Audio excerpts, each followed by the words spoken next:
Here's a tweet that's news breaking.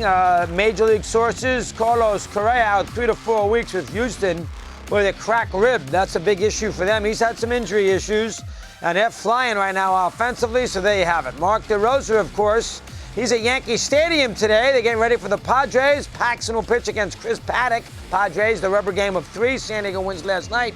Mr. DeRosa, lots to do. Let's start with the news about Houston and Correa. Out a month. They can withstand it. They're in a lousy division. They can lose the whole team. They're going to win the division, but they do lose him for 4 weeks. What's your take on that first? Go ahead. Yeah, I agree with you, Mad Dog. I think they can withstand it. I hate it for Correa because he's starting to get that label of getting dinged every year and missing some time, and he was having a monster season. They can obviously, a lot of moving parts, Bregman, you could always move Tony Kemp into the infield. They got Yuli Gurriel, can kind of mix and match around.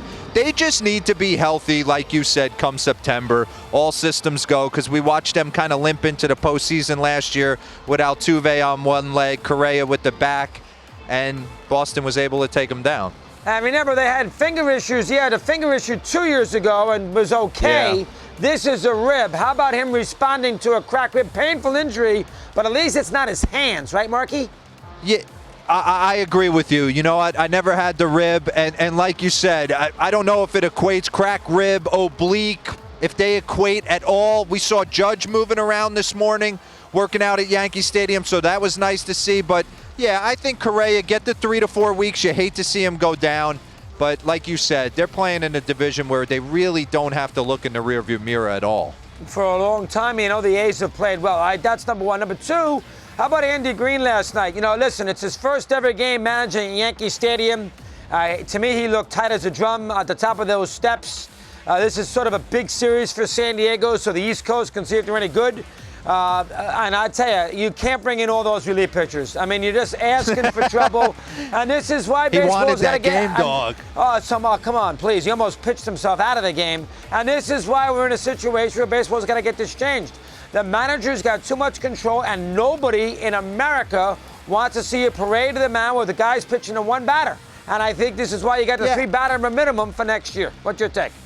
You know what I feel? I feel like Andy Green's managing this team a heck of a lot differently than last year's roster. I think the minute Machado walks in, it changes everything. You roll into Yankee Stadium, you're 2-3 games over 500, you're feeling good about yourselves. You want to win every night, obviously, but especially last night. They jumped out right out of the chute 4-0 with the Hosmer bomb there early against Tanaka. You allowed Tanaka to pull off classic Masahiro, give up 3 or 4 in the first, and then hang in there, bow his neck, and go 6. And I just think Andy wanted that win for the boys in the clubhouse, and that's why he paraded them all out there. Yeah, sometimes you can overmanage and get in the way, and he got in the way. The other thing about the Padres that bothered me, and since we're there, let me ask you, what does Machado think? He's going to come to Yankee Stadium, and he's not going to want to deal with questions about free agency?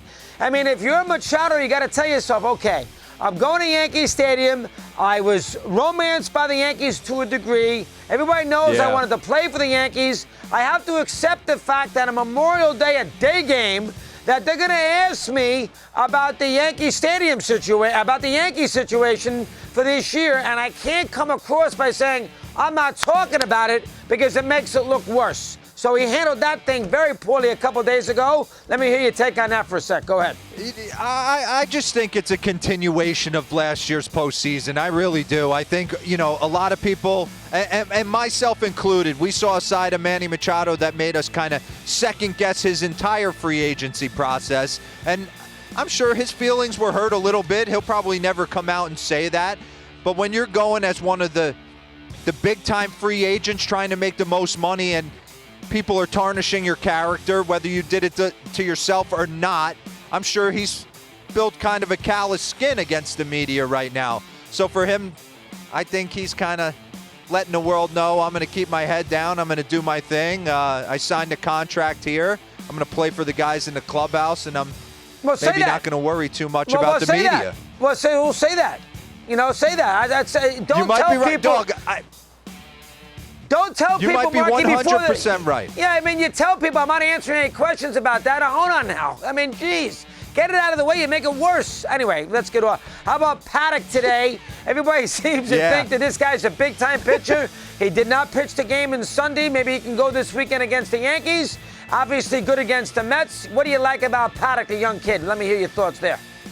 You know, it's funny, dog. We had on Eric Hosmer and the whole Cowboy skit with Chris Paddock. He said, D-Row, he walked in the clubhouse, third spring training start, and I was like, whoa, what's this guy all about? But he's backed it up. What do I look for today? Kind of talked about it a little bit on the show. The Yankees scuffle against the changeup. This guy's got one of the best changeups in the league. No one's hitting it. The Yankees love to hammer the first pitch. This guy throws a ton of first pitch strikes. He's not a thrower. He's a pitcher. He hits all the quadrants with all his stuff. And I want to see Paxton coming off the dinged up knee. Said he still feels some lingering effects of it. I want to see if he can bury the heater inside on some of the good right-handed hitters and if his velo is where it needs to be. So there's a bunch to watch for today. You know, it's funny about Paxton. I think he can pitch in a big game, but you never know if he's going to pitch in a big game. The kid is always hurt. I mean, you know, he might. I love the honesty, though. All right, you like the honesty, but he might sail along. Well, I don't want to hear dog. No, go. I don't want to hear I feel 100% and then he walks out on the mound and gives you an inning and a third and his knee starts barking and here comes Aaron Boone. I'd rather him tell everybody, hey, 70 to 75 pitches today, potentially. I felt a little nick and bruise in my bullpen session, but I think adrenaline's going to take it out. So you know what you're getting there. On the flip side, Machado doesn't want to totally tell you how he feels, and that's his prerogative. Paxton's telling you everything. So I can yell at both because I don't like one, I don't like that. It'd be fun. Nice job. Marky, good to see you at the stadium. Keep up the good work, pal. Appreciate it very much here today. Yeah, you got it, dog. We're going to stay and watch this one. Why not? Paxton and Paddock with Mr. DeRosa. Good to have him with us on a busy program.